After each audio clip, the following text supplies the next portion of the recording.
A Soviet officer made a female soldier take off her clothes in front of a German POW, just because he was having a good laugh with a German POW. After removing her jacket, the officer asked her to continue removing her blouse. Although the woman felt very ashamed, she had no choice but to obey. Then she was asked to take off her underwear, to show it to her German boyfriend. The woman's upper body was completely naked in front of dozens of German prisoners. This is a real scene from the transit concentration camp in the Soviet Union. This POW camp was guarded entirely by women. The events that unfolded were shocking. The German prisoners didn't care about the camp. They didn't think the women could handle themselves. Two prisoners tried to warm themselves with the clothes from the bodies of their comrades, but as soon as they stood up, they were shot dead by Soviet women. The other prisoner was terrified, holding his hands up. He didn't dare to move again. The other prisoners fell to their knees. Only one prisoner was willing to die. The war is over, he said timidly. This statement directly annoyed the female soldiers. As the truncheons continued to fall, the prisoner was killed on the spot. They were herded into a small dark room. Through the window, they were horrified to find that his companion,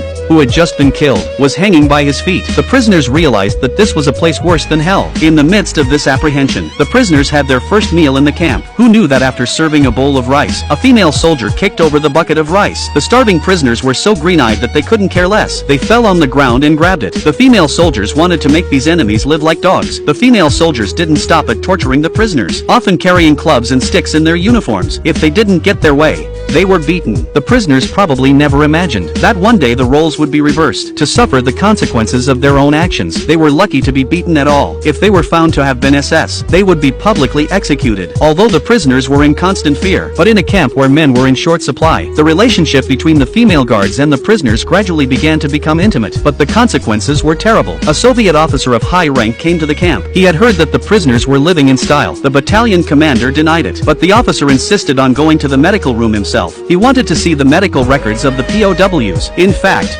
he had bad intentions. He'd long coveted the beauty of the female medic. He deliberately forced her into a corner. Although the female doctor did not dare to resist the officer, but she never gave in to him. This made the officer very angry. On his way back, he saw a female soldier chatting happily with a prisoner of war. This made him even more jealous. So the first scene happened. Anna was humiliated in public, but she didn't let her feelings get the better of her. She shared the same tragedy as Dos, the POW. Their loved ones were killed in the war. Two lonely people who couldn't control themselves and did something they shouldn't have done. But it wasn't long before Anna developed nausea and vomiting. The female medic nervously asked who the father was, but Anna just kept crying. She knew that if she told her, she'd be dead. But it was a tragic birth. The officer saw that some of the prisoners were quite strong, so he ordered a reduction of 1/3 of the camp's food. There was already a shortage of food in the camp. Now not only the prisoners had nothing to eat, even the guards didn't have enough to eat. Everyone understood that this was the officer's way of making things difficult, but no one dared to say anything. Soon after, a major incident occurred.